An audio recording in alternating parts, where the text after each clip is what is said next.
The fluorescent lights flickered overhead as the glass doors of Hartwell Enterprises swung open, barely catching the figure of Mike Harris, mop bucket in hand. The CEO's corner office, perched like a glass fortress above the chaos of the floor, had just erupted into panic. Emails pinged relentlessly, phones rang off the hook, and the usually composed executives looked like deer frozen under headlights. Somewhere in the frenzy, a single mistake had spiraled into a $100 million nightmare. Mike, a single dad who worked as a janitor, had no idea what had happened. He wasn't supposed to. He didn't have a corner office. He didn't have a team of analysts, a private assistant, or even a company email. All he had was a broom, a mop, and a knack for noticing things others ignored. "Not again," muttered a young analyst, tugging at his tie, sweat beading on his forehead. "This could tank us. Literally, tank us." Mike paused at the edge of the corridor, quietly leaning his mop against the wall. He had walked these halls for years, sweeping floors, emptying trash cans, and fixing minor problems nobody else wanted to touch. Today, however, he felt something different. The panic in the air was palpable, and oddly, it called to him. A sharp voice cut through the chaos. "Where is the IT department? Someone find Raj. He's supposed to be on this." The CFO stormed past, clutching a stack of papers that looked far too thin to contain the magnitude of the disaster. Somewhere above them, behind frosted glass, the CEO's hand hovered over the intercom. Every second of delay was costing millions, and the entire company knew it. Mike glanced down at the lobby floor, noticing a small detail that nobody else did. A blinking light on a panel near the main server room, the slight hum of a machine that sounded off-key. Nobody else was paying attention, of course. They were too busy spinning in their panic, spiraling deeper into the disaster. But Mike had learned long ago that the smallest things often carried the biggest consequences. He stepped forward, mop in hand, weaving between running executives. "Excuse me," he said softly, though his voice carried farther than he expected. "I think I can help." The words barely registered before someone barked. "Who are you?" "Janitor," Mike said plainly, shrugging. "But I've seen this before." Laughter rippled across the floor. A janitor, a man who emptied trash cans and cleaned coffee spills, offering to solve a $100 million problem? The idea was almost comical. Yet, in the eyes of the desperate staff, there was a glimmer of something, perhaps hope, perhaps sheer curiosity, that made them step aside.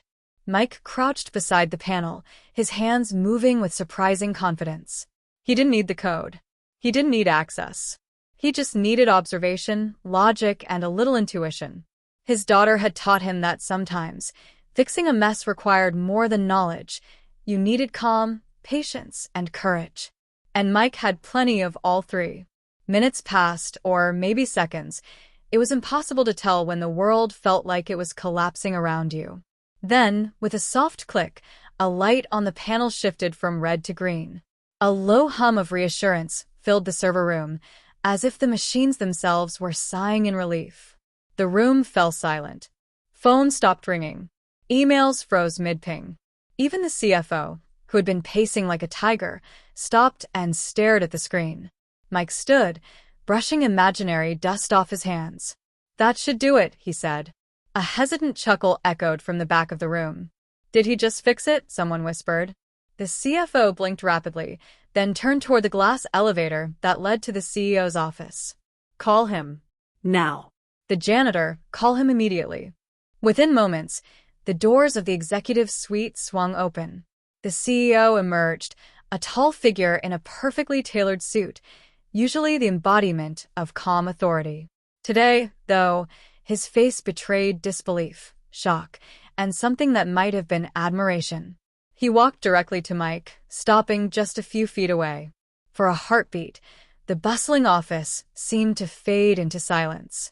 The CEO's eyes locked onto the janitor, scanning him from head to toe, as if trying to reconcile the mop bucket with the man who had just averted a $100 million disaster. Then he did something that stunned everyone. He extended his hand. "Mike Harris," the CEO said, his voice low but commanding, "you just saved this company. How would you like a seat at the table?" Mike looked down at the mop in his hand, then back up at the man who controlled the fate of hundreds of employees, billions in assets, and now, perhaps, a chance to change his own life. He smiled faintly. "I think I'll finish cleaning the floors first," he said. But inside, he knew this was the moment everything was about to change. And somewhere in the back of the office, a young intern whispered to herself, "I didn't know a janitor could do that." By the time the CEO turned to instruct his team on the next steps, the whispers had spread like wildfire. A single dad, armed with nothing but his mind and courage, had just changed the course of Hartwell Enterprises, and nobody, not even the highest-paid executives, would ever look at the janitor's closet the same way again. The office was buzzing, but in a different way now. The panic that had gripped Hartwell Enterprises moments ago had been replaced by a stunned, almost reverent silence. Everyone on the floor was watching Mike Harris, the janitor, who had somehow solved a $100 million catastrophe before anyone else had even understood the problem. The CEO, Richard Hartwell, a man known for his ironclad composure, was still processing what had just happened. His usual sharp gaze softened slightly, though the fire of authority remained. He had faced crises before, mergers gone wrong, product recalls, even cyber attacks, but nothing had ever rattled him like this. Not because of the scale of the problem, but because of the scale of the solution, delivered by a janitor. Richard strode across the office, his tailored shoes clicking on the polished floors. Every head turned as he approached Mike, who was now quietly mopping near the server room doorway, his posture calm, as if nothing extraordinary had just occurred. "Mike," Richard said, his voice firm but carrying an undercurrent of genuine curiosity. "How did you do it?" Mike paused, tilting his head slightly. "I noticed the sequence was off. A small misalignment in the server settings, easy to miss if you're panicking or trusting the wrong alerts," he explained simply. "Corrected it and the system stabilized." Richard's eyes narrowed, not in suspicion, but in awe. "You mean you just fixed it? Just like that?" Mike shrugged. "Sometimes the solution is simpler than people think. It just takes the right perspective." A ripple of murmurs swept through the office. Analysts exchanged glances, some incredulous, others almost envious. A few scribbled notes as if trying to remember exactly what Mike had done so they could explain it later, or perhaps claim a small part of the credit. Richard gestured for the staff to step aside. "Everyone clear the area. Mike and I need a word." Reluctantly, the team backed off, leaving the janitor and CEO alone in the now eerily quiet corridor. "Mike," Richard said, lowering his voice, "I don't know what to say. I've run companies for decades.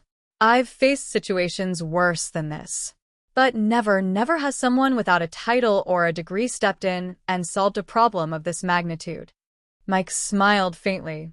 "I've learned a lot from my daughter," he said, almost absent-mindedly. "She asks questions that make me see things differently. Maybe that's what helps me notice what others miss."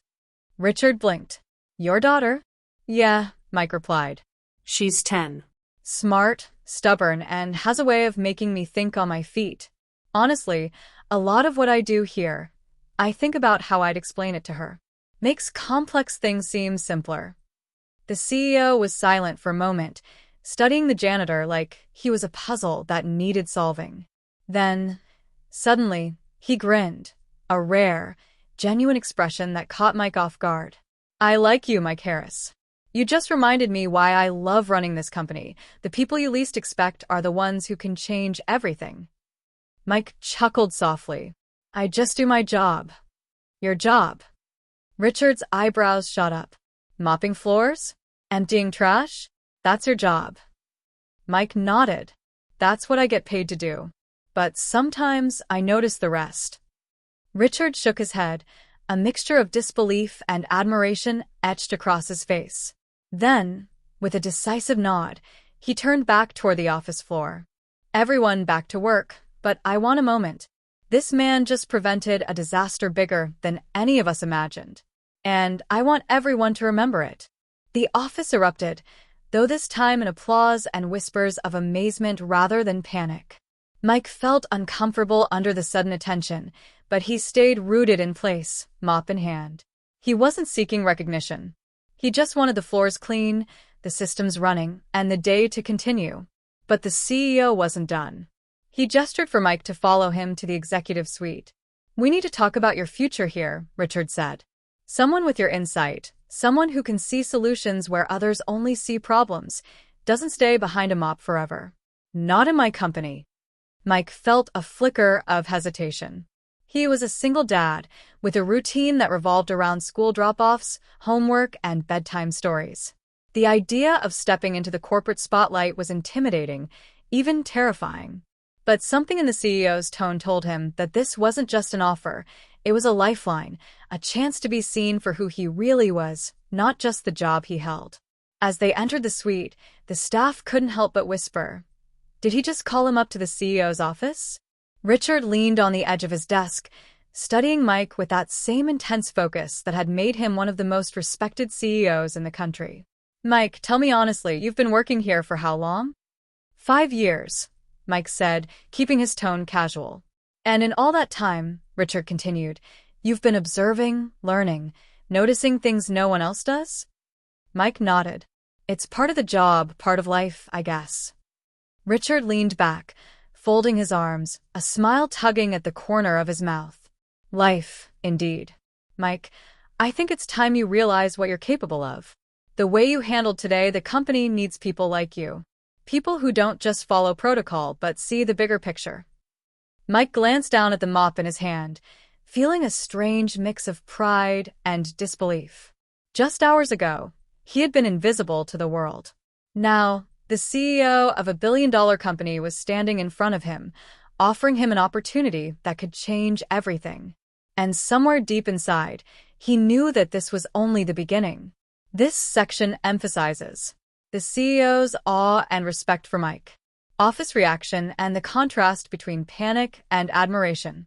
Mike's personal side, showing he's motivated by his daughter. The setup for the next phase, corporate recognition, new opportunities, and rising tension. By the next morning, word of Mike Harris's heroics had spread like wildfire through Hartwell Enterprises. Every office, every cubicle, every coffee machine station buzzed with whispers of disbelief. The janitor, who had solved a $100 million crisis with nothing but observation and logic? It sounded like a fairy tale, except everyone knew it was real. Mike arrived at the office, mop in hand as usual, expecting his day to unfold in the quiet, familiar rhythm of cleaning floors, emptying trash cans, and avoiding eye contact with the higher-ups. He wasn't expecting stares, nods, or, most bewildering, handshakes from people who previously barely acknowledged his existence. "Mike Harris," called a voice from across the lobby. It was Denise, one of the senior analysts. Her usual haughty expression was replaced by a nervous, almost sheepish grin. "Congratulations. I mean, wow, that was incredible yesterday." Mike offered a small, polite smile. "Thanks. Just did what I could." Denise raised an eyebrow. "You did more than just what you could. You saved us all. That CEO of yours, he's talking about you in the boardroom already." "Seriously?" Mike nodded, staying humble, though a faint warmth crept into his chest. He had never craved recognition. His daughter's smile was enough. But acknowledgement from the world he usually cleaned around? That was new. That was strange. By mid-morning, Mike was summoned to the CEO's office. Richard Hartwell was waiting, hands clasped behind his back, pacing slightly. The quiet authority of the man seemed to fill the room, but now, unlike yesterday, Richard's eyes held a different spark, anticipation, curiosity, and a hint of amusement. "Sit," Richard said, gesturing to a chair across from his sleek mahogany desk. Mike complied, still gripping his mop, a silent reminder of who he was and where he came from. "Mike," Richard began, "I've been thinking. Yesterday was remarkable, but it also made me realize something important." He leaned forward, resting his elbows on the desk. "You have a rare ability, the kind that no training program can teach. The kind of insight that can make or break a company like ours." Mike shifted uncomfortably. "I'm just observant, and I like things organized." Richard chuckled. "Observant? That's one way to put it. But really, it's your courage under pressure. Most people would have panicked. Most people would have run for cover. You didn't. You acted. Mike looked down at his shoes, brushing at an invisible spot. I guess I didn't really think about it. I just saw what needed to be done. Richard's grin widened. Exactly. And that's why I want you to be more than a janitor. I want you to be part of my executive team. Mike blinked. Executive team? Yes, Richard said firmly. I'm talking about real responsibility. I want you to see problems, solve them, and influence decisions at a level no one ever expected from someone like you. Mike's stomach twisted. On one hand, this was a dream, a chance to step out of anonymity, to prove that being a single dad janitor didn't define his potential. On the other hand, it was terrifying. The corporate world was a battlefield he had only glimpsed from the shadows. He knew it could be ruthless, full of politics, envy, and hidden agendas. And Mike's instincts were right. As he walked back through the office floor, heads turned, whispers followed. Some people smiled, impressed and inspired. Others scowled, their jealousy thinly veiled behind polite nods. By mid-afternoon, the first direct confrontation arrived. Mike Harris, congratulations on your promotion? It was Mark, one of the senior managers, who had been with the company for over a decade. His tone was polite, but his eyes betrayed irritation. I suppose this means we should all just take orders from you now? Mike stayed calm, smiling politely. I'm not here to take orders. I'm just trying to help. Mark's jaw tightened. Help? You've been cleaning floors for years. Suddenly, you're the company hero, and everyone's acting like you've got some kind of divine insight. Mike's voice was steady. It's not about divine insight. It's about noticing what needs attention before it becomes a problem. Mark scoffed but didn't push further. Behind him, a few other managers exchanged nervous glances, unsure how to respond to a man they had once ignored. Mike realized quickly that earning respect in this environment would take more than saving millions. It would take patience, persistence, and undeniable results. By late afternoon, Mike found himself back in the server room, checking systems, observing workflows, and quietly correcting minor inefficiencies. The irony wasn't lost on him. While the corporate elite debated titles, strategy, and credit, he was the one still ensuring the company's foundation ran smoothly. Yet with every small adjustment, he felt a growing sense of purpose. When Richard's assistant knocked, announcing another meeting, Mike glanced up. The CEO was waiting, not to lecture, not to order, but to ask questions, seek advice, and genuinely value his insight. That was when Mike realized the truth. He wasn't just a janitor anymore. He was a bridge between the chaos of human error and the precision of corporate systems, a role nobody else saw coming. As he left the server room, mop forgotten in the corner, Mike's phone buzzed with a text from his daughter. You're a hero, Dad. Don't forget to smile. Mike smiled. In a world that hadn't expected much from him, he was finally learning that sometimes being yourself, observant, courageous, and steady, was enough to change everything. Shows corporate dynamics and jealousy/admiration from staff. Deepens the relationship between Mike and the CEO. Highlights Mike's humility and grounding in his family life. Sets up future challenges in navigating a corporate environment while maintaining integrity. The morning air in Hartwell Enterprises felt heavier than usual. Whispers trailed Mike wherever he went, some admiring, some suspicious. By now, the story of the janitor who had saved a $100 million disaster had spread beyond the office floor. Even the coffee machines seemed to hum with gossip. Mike tried to focus on his usual tasks, but today, routine cleaning had taken a back seat. The CEO had requested he attend a series of strategy meetings he had never imagined he'd sit in. The polished conference room, with its panoramic city view and walls lined with diplomas and awards, suddenly felt both intimidating and surreal. Richard Hartwell, the CEO, welcomed him with a nod. Mike, I want you here. Observe, participate, and tell me what you see. Don't hold back. Mike nodded. He had no desire to impress anyone with jargon or buzzwords. He had learned that clarity, observation, and common sense often spoke louder than corporate rhetoric. But as the first meeting began, he realized just how delicate the office politics were. Mark, the senior manager who had confronted him yesterday, sat with arms crossed, eyes narrowing. Beside him, other department heads exchanged subtle smirks, clearly eager to see the janitor stumble. The discussion started with quarterly projections and strategies for a risky merger. Charts flashed across screens. Figures scrolled endlessly.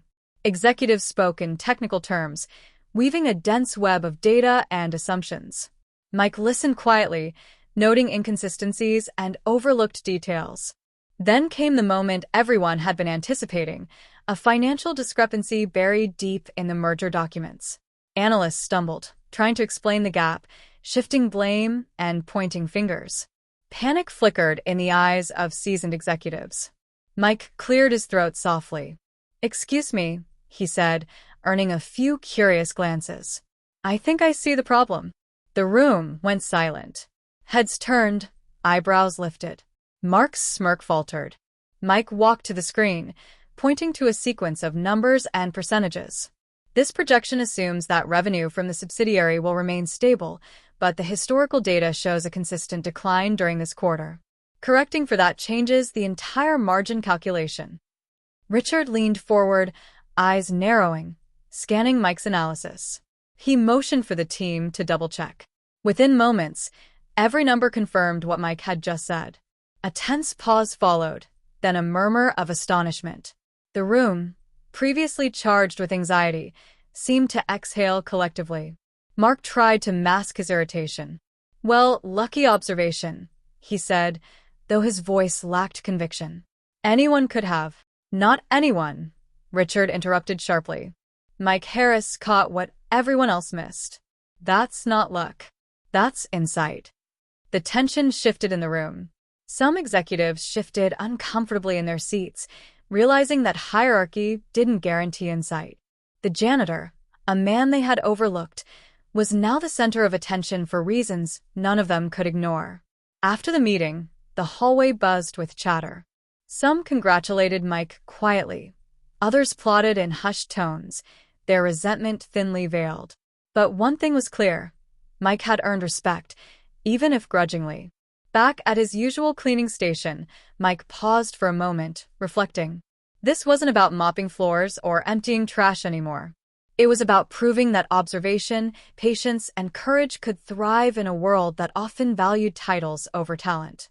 And yet, challenges were far from over. By afternoon, Mike noticed subtle obstacles appearing in his path. Emails he sent with suggestions were met with delayed replies or ignored. Meetings he tried to join were full or rescheduled indefinitely.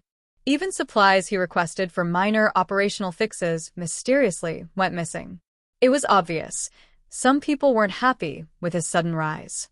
But Mike didn't panic.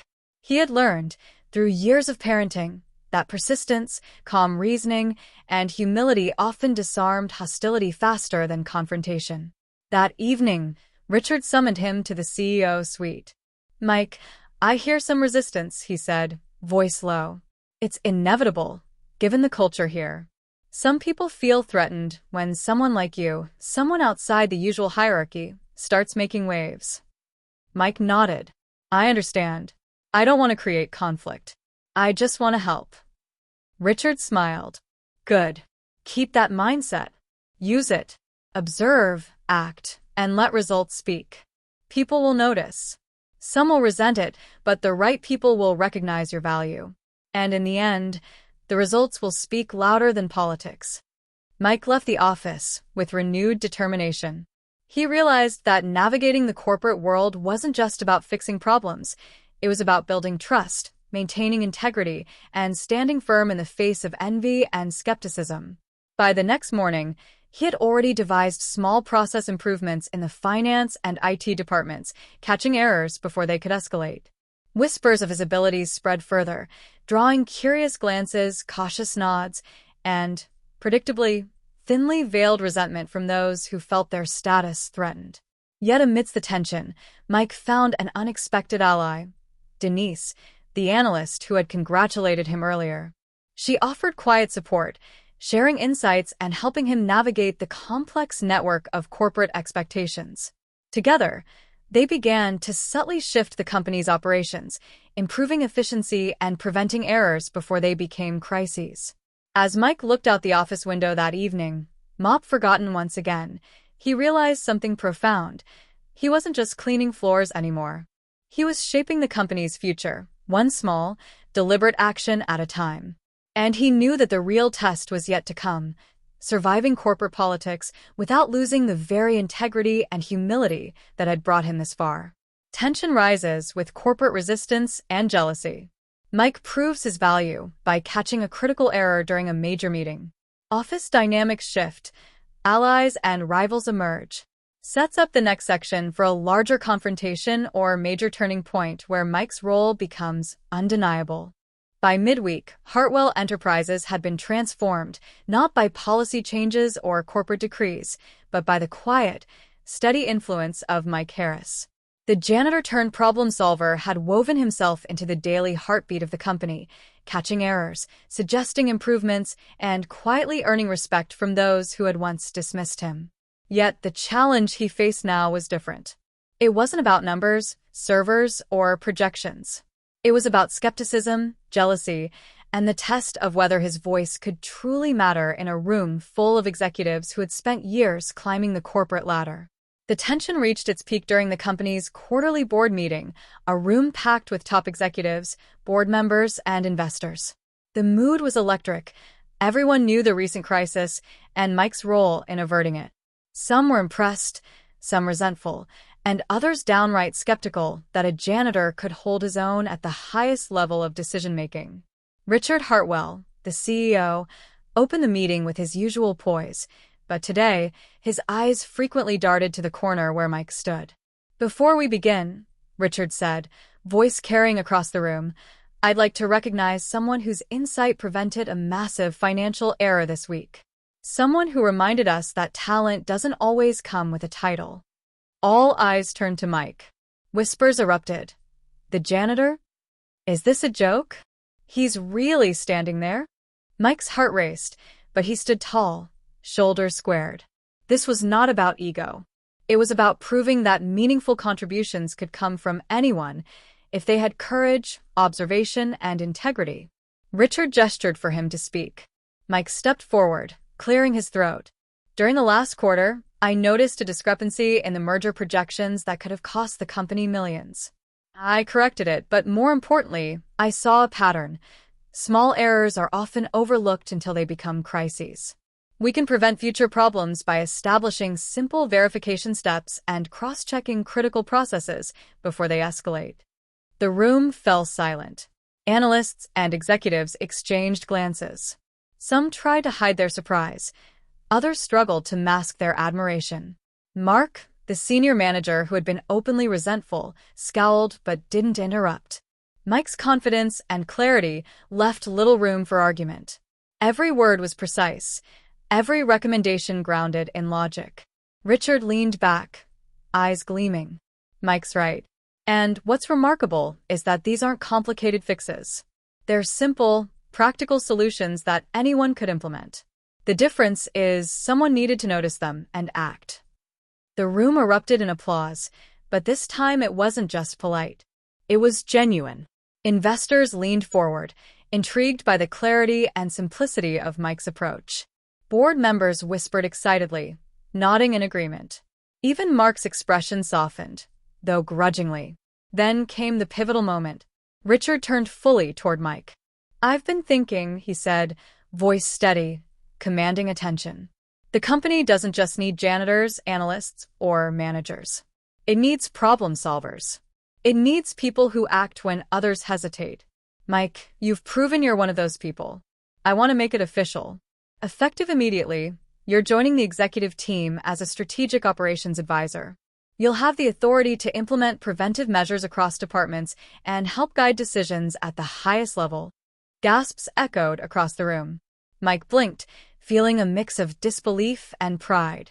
His journey, from quiet janitor to recognized strategic advisor, had unfolded in mere days, yet every step had been earned through observation, patience, and courage. Strategic Operations Advisor? Someone murmured from the back. The janitor? Yes, Richard said, voice firm. The janitor. And the person who just saved us millions. Everyone else, take note. Leadership doesn't come from titles. It comes from action, insight, and integrity. Mike finally allowed himself a small, satisfied smile. It wasn't about the title or recognition. It was about validation, not from others, but for his own belief in doing the right thing, no matter his position. Later that evening, as the office quieted and the city lights glittered beyond the windows, Mike returned to the lobby, mop bucket in hand. But today, the mop felt different. It was no longer just a symbol of a job that went unnoticed. It was a reminder of where he came from, the persistence that shaped him, and the values that guided every decision he made. His phone buzzed with a message from his daughter. I knew you'd do it. Proud of you, Dad. Mike laughed softly. Pride swelled, not just for the recognition, but for proving that courage, humility, and intelligence could shine even in unexpected places. Richard appeared beside him, eyes warm with respect. You handled today perfectly, he said. Not just the presentation, but the way you navigated skepticism. That's what makes a true leader. Mike shook his head. I'm not a leader. I'm me. Just trying to help. Richard smiled. And that, my friend, is exactly why this company is lucky to have you. As Mike walked out of the office that night, the city lights reflecting off the polished floors, he realized that the world didn't have to see him as just a janitor. He could be a father, a problem solver, and someone who made a difference, one small, brave action at a time. For the first time in his life, he felt that possibility wasn't a dream. It was reality. And it all started with noticing something everyone else had overlooked and having the courage to act. Climax. Mike solidifies his role and gains official recognition. CEO publicly acknowledges his value, inspiring the office. Corporate skeptics begin to respect him. Personal resolution. Connection to his daughter reinforces his motivation. Concludes with a sense of triumph and transformation, tying the story arc together.